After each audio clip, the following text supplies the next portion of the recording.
साल 1920 के आसपास अंग्रेजों के समय पंजाब के हड़प्पा नाम की जगह पर रेल लाइन बिछाई जा रही थी। वहाँ काम करने वाले मजदूरों को बहुत सारी पुरानी पकी हुई ईंटें मिली। शुरू में तो लोगों ने सोचा कि ये साधारण ईंटें हैं और उन्हें रेलवे ट्रैक बनाने में इस्तेमाल किया गया। लेकिन बाद में जब इतिहासकारों ने इसकी खुदाई शुरू करी तो सब लोग हैरान रह गए।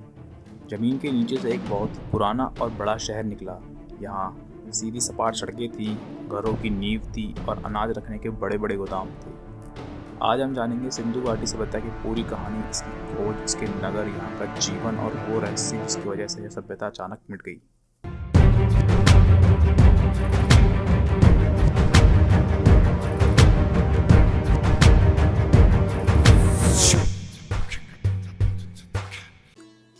करीब 4,500 साल पहले जब मिस्र में पिरामिड बन रहे थे और मेसोपोटामिया में नगर बस रहे थे, ठीक उसी समय भारतीय उपमहाद्वीप में भी एक महान सभ्यता विकसित हो रही थी। सिंधु नदी और उसकी सहायक नदियों के किनारे फैली यह सभ्यता अपने समय की सबसे बड़ी और संगठित शहरी सभ्यताओं में गिनी जाती है। हजारों साल पहले जब दुनिया के ज़्यादातर हिस्से छोटे छोटे गांवों और जनजातियों में बटे थे, तब इस सभ्यता के लोग बड़े बड़े शहर बसाकर योजनाबद्ध जीवन जी रहे थे।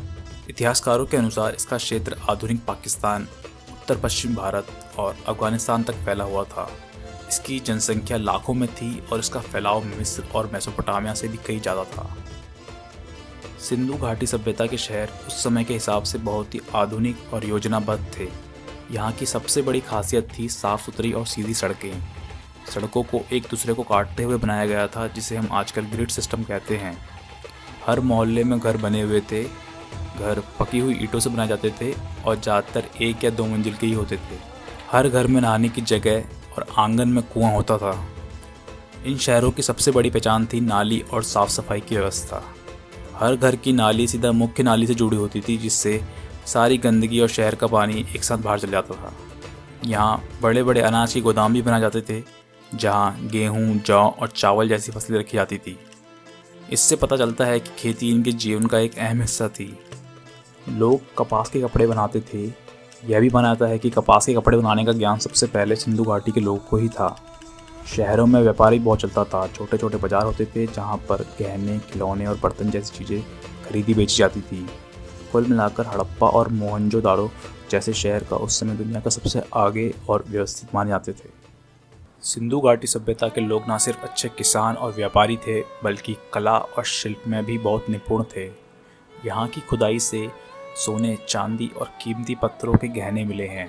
औरतें हार, चूड़ियाँ और झुमके पहना करती थी। मिट्टी और पत्थरों से बनी मूर्तियाँ भी मिली हैं। यहाँ की एक बड़ी खासियत थी छोटी छोटी मोहरें। इन पर जानवरों की आकृतियाँ और रहस्यमय चिन्ह होते थे। यह उनकी लिपि थी, लेकिन आज तक कोई इसे पढ़ नहीं पाया है। अगर कभी यह लिपि पढ़ी गई तो हमें इनके जीवन और सोच के बारे में और भी रहस्य पता चल सकते हैं। सिंधु घाटी के लोग सिर्फ अपने क्षेत्र में ही नहीं बल्कि दूर देशों से भी व्यापार करते थे। गुजरात के लोथल शहर में एक बड़ा बंदरगाह मिला है, जिससे साबित होता है कि वह समुद्र के रास्ते भी व्यापार करते थे। वह कपड़े, गहने बनाकर मेसोपोटामिया जैसे देशों तक भेजते थे। यहाँ की खुदाई से ऐसी मूर्तियाँ मिली हैं जिन्हें देखकर लगता है कि वह किसी माता, देवी या पशुपति जैसे देवता की पूजा करते थे। बहुत से लोग मानते हैं कि उनकी मान्यताएं आगे जाकर भारतीय संस्कृति और धर्म से जुड़ गई। इतनी बड़ी और उन्नत सभ्यता अचानक कैसे गायब हो गई, यह सवाल आज भी पूरी तरह हल नहीं हुआ है। सिंधु घाटी की सभ्यता नदियों पर निर्भर थी, पर माना जाता है कि सरस्वती जैसी नदियाँ सूख गई और या फिर उनका मार्ग बदल गया, जिससे कि खेती ठप हो गई और लोग शहर छोड़ने पर मजबूर हो गए। कहीं कहीं खुदाई में ऐसे निशान मिले हैं जो बार बार आई बाढ़ की तरफ इशारा करते हैं, जिससे वहाँ लोग रह नहीं पाए होंगे। कुछ शोध बताते हैं कि उस समय मौसम धीरे धीरे बदल रहा था और सूखा और बारिश की कमी ने भी खेती और जीवन को कठिन बना दिया। लेकिन सच क्या है, ये आज भी एक रहस्य है।